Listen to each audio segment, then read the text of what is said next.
घर की औरत।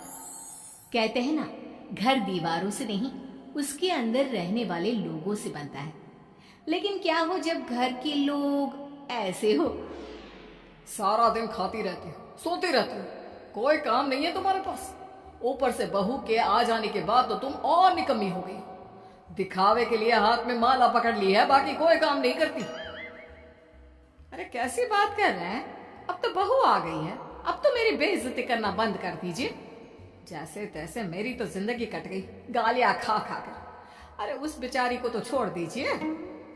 तभी बेटे के जोर जोर से चिल्लाने की आवाज आती है। कहा था ना तुमसे रिजाइन कर दो, क्यों नहीं किया? और ये पर्स लटका कर कहाँ निकली? चलो कमरे में काम करो घर का। बहू बेटे की लड़ाई सुनकर सास ससुर बाहर आ जाते हैं। सामने खड़ी होती है नई नवेली बहू रीमा। देख लीजिए माँ जी, शादी से पहले तो मेरे माँ पापा के सामने कहा था कि शादी के बाद नौकरी करने देंगे, लेकिन अब क्या कह रहे हैं? तो तुम माँ जी को क्यों बोल रही है बहू? तब उसका मन रहा होगा, अब नहीं है।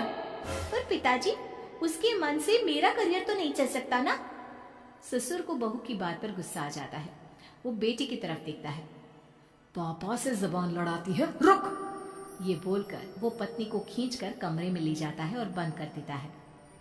ये सब देखकर सास दुखी हो जाती है। पति के जाने के बाद सास बेटी से कहती है, देख बेटा, अब जमाना कुछ और है। तेरे पिता ने घर में औरतों की कद्र नहीं की, लेकिन तू ऐसा ना बन। शहर की समझदार पढ़ी लिखी लड़की से शादी की है तूने, उसका ख्याल रखा कर, तमीज से पेश आया कर। जा, बहू को कमरे से बाहर ले आ। लेकिन बेटा नहीं मानता और बहू कमरे में सारा दिन बंद रहती है। शाम को बेटा बाहर जाता है कि सास चाय और बिस्कुट लेकर बहू के कमरे में जाती है। बहू बेटा ये ले, चाय पी ले। रो रो कर कैसी शक्ल बना ली है बेटा। माँ जी, ये कैसे लोग हैं? आप कैसे मैनेज कर रही हैं? ऐसे थोड़ी ना होता है माँ जी। घर की औरतों को तो पिताजी और ये इंसान समझते ही नहीं। क्या करूं बेटा, मैंने तो जैसे तैसे सह लिया, लेकिन तू ना सहना। दोनों बात कर ही रहे थे कि ससुर आ जाते हैं। अच्छा, तो अब बहू को भड़का रही हो? बहुत दिन हो गए मार खाए, अब क्या बहू के सामने खाओगे? जाओ यहां से, और जरूरत नहीं है ज्यादा इस लड़की को सर पर चढ़ाने की, समझी? बहू को ससुर की बात पर गुस्सा आ जाता है, लेकिन वो कुछ नहीं कहती। आए दिन बहू देखती है कि कैसे उसकी सास और उसके साथ उसका ससुर और पति गंदा व्यवहार करते हैं। फिर एक दिन, ये क्या बनाया है? खाना बनाना नहीं आता क्या? ये बोलकर वो खाने की भरी सारी थाली फेंक देता है। अरे बेटा कोई बात नहीं, शांत हो जा, मैं अभी बाहर से कुछ मंगवा देता हूँ। हाँ पापा, ऑर्डर करिए। ऐसे खाने से तो पेट भरने से रहा। वैसे खाना तुमको बनाना आता नहीं और बाहर जाकर नौकरी करना चाहती हो।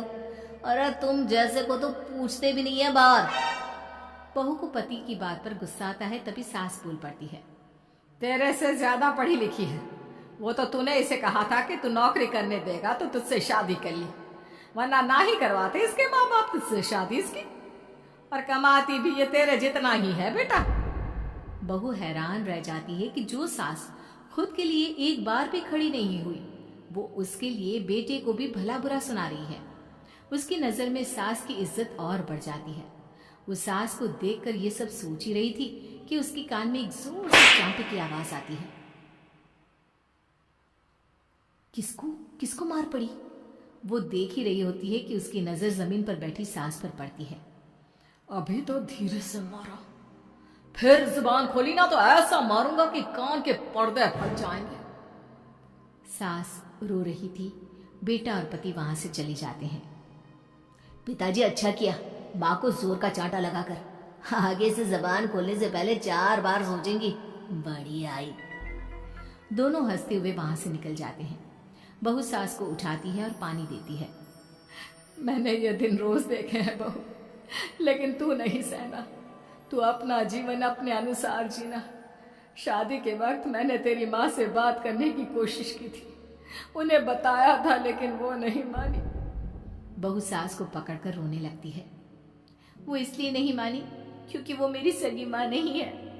माँ जी, जिस तरह से आप मेरे लिए खड़ी हुई है ना, मेरी माँ भी नहीं हुई। बेटा मैं तेरा भला चाहती हूँ, तू नौकरी इस घर में रहकर तो नहीं कर पाएगी। एक काम कर, इस घर से चली जा, पैसे कमा और खुश रह। माँ जी, हो सकता है कल तक मैं आपकी इस फैसले को मान जाती, लेकिन आज नहीं। माँ जी, आप यहाँ इस नर्क को झेले और मैं आपको छोड़कर चली जाऊं? नहीं, कभी नहीं। अगले रोज, सुनिए, वो क्या है ना, मुझे कुछ कपड़े और गहनों की जरूरत है, तो जरा पैसे दीजिए ना। अब आप घर के मर्द हो तो पैसे तो आपसे ही मांगूंगे ना। बुरा तो नहीं लग रहा ना आपको? नहीं नहीं, बुरा क्यों लगेगा। ये लो कार्ड, कर लेना शॉपिंग। अगले रोज, बिजली का बिल आया है 10,000 का, भर दीजिएगा। इतना बिल कैसे आ गया?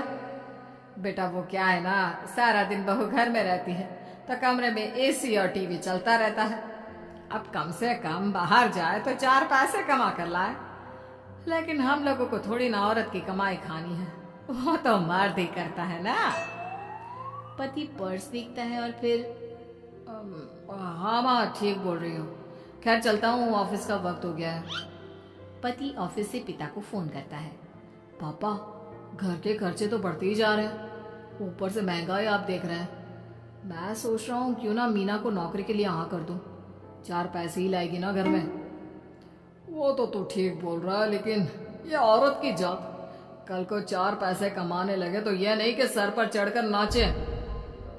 हाँ पिताजी, बात तो सही है। वो तो आप हैं जो माँ को मुट्ठी में रखा है, वरना मेरी वाली तो। खैर, सोचते इस बारे में। शाम को पूरा परिवार साथ बैठा होता है। वो कल पनीर की सब्जी बनानी है तो थोड़े पैसे देकर जाना। और हाँ, कीर्तन भी रखा है संडे को, उसके लिए सामान की लिस्ट बना दी है, ले आना। पापा को दे दो, वो ले आएंगे। अरे पापा कहाँ से ले आएंगे, मेरे पास नहीं है पैसे वैसे। लो, पैसे ही नहीं है? मेरे पापा की जेब तो हमेशा नोटों से भरी रहती है। बेटा, लक्ष्मी को जो पूजता है ना, उसके पास लक्ष्मी रहती है। जो घर की औरतों को मारे पीटे, वो भला कैसे लक्ष्मी का लाभ ले सकता है। वाह वाह, क्या बात है, तो जबान खुल रही है तुम्हारी। लगता है भूल गई पुरानी मार और डांट, क्या? हाँ माँ जी, शांत हो जाइए। मैं नहीं देख सकती आपको मार खाता, और फिर हो सकता है कि मैं आपको बचाने आऊं तो ये भी मुझे मारे। ठीक है बहू, मैं कुछ नहीं कहती, तू ये लिस्ट बस दे दे, मैं चली आराम करने। फिर अगले रोज, सुनिए जी, वो मायके जाना है। वो क्या है ना, शादी के बाद से गई नहीं, तो ट्रेन की टिकट बुक करवा देना। तो मैं भी तो साथ जाऊंगा ना तुम्हारे। तो ठीक है, फिर फ्लाइट की ही टिकट करवा दीजिए। वो क्या है ना, अच्छा थोड़ी ना लगता है, आप पहली बार मेरे साथ जा रहे हो और हम ट्रेन से चले, ठीक है ना? पति ऑफिस जाता है, जहाँ उसका दोस्त कहता है, अरे क्या हो गया यार, परेशान सा दिख रहा है। तेरी तो नई नई शादी हुई है, भाभी परेशान कर रही है क्या?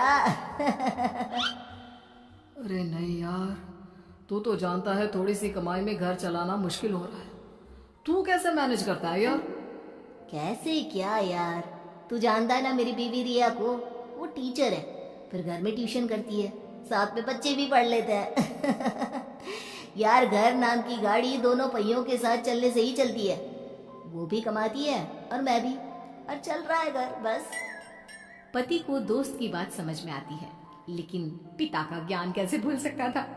भाई, कल को सर पर चढ़कर नाचने लगी तो। शाम को घर आता है, जहाँ उसकी बुआ और उसका बेटा बैठे होते हैं।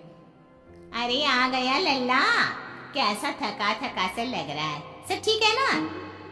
नमस्ते बुआ, कैसे आना हुआ? कैसा है रमेश? भाई को तो भाई की याद ही नहीं आती। अरे नहीं नहीं भैया, याद नहीं आती तो यहाँ कैसे आता। ये लीजिए मेरी शादी का कार्ड, जरूर आना। पति कार्ड खोलता है। डॉक्टर रश्मि? अरे वाह, तेरी होने वाली बीवी डॉक्टर है। और क्या भैया, आपकी बीवी इंजीनियर तो मेरी डॉक्टर। तभी वहां सास आ जाती है। अरे जब घर में ही बिठाना है बेचारी को, तो काहे का इंजीनियर है, तो काम वाली ही, घर का काम करती है और आराम। इतनी पढ़ी लिखी लड़की को घर पर क्यों बिठा रखा है? अरे बहू, कहीं झोला चाप डिग्री तो नहीं लेकर आई है? पत्नी की बुराई सुनकर पति को गुस्सा आता है। नहीं बुआ, यूनिवर्सिटी टॉपर है मेरी मीना, और हाँ, बड़ी कंपनी में काम भी करती है। बस शादी के बाद कुछ महीनों की छुट्टी ली थी। अगले हफ्ते से ऑफिस शुरू हो जाएगा। क्यों मीना? तभी ससुर आ जाते हैं। हाँ, लेकिन फिर घर का काम कैसे होगा? और पैसे कमाने लगेगी तो सर पर। पिता की बात पूरी नहीं हुई कि बेटा, सर पर चढ़ने का हक है उसका पापा। पत्नी है वो मेरी, यानी मेरे घर की रानी, और रानियां तो सर का ताज होती है। क्यों मीना? मीना पति की बात सुनकर शर्मा जाती है। वाह बेटा, तू सही समय में समझ गया कि औरतों की इज्जत करने वाले घर में शांति और लक्ष्मी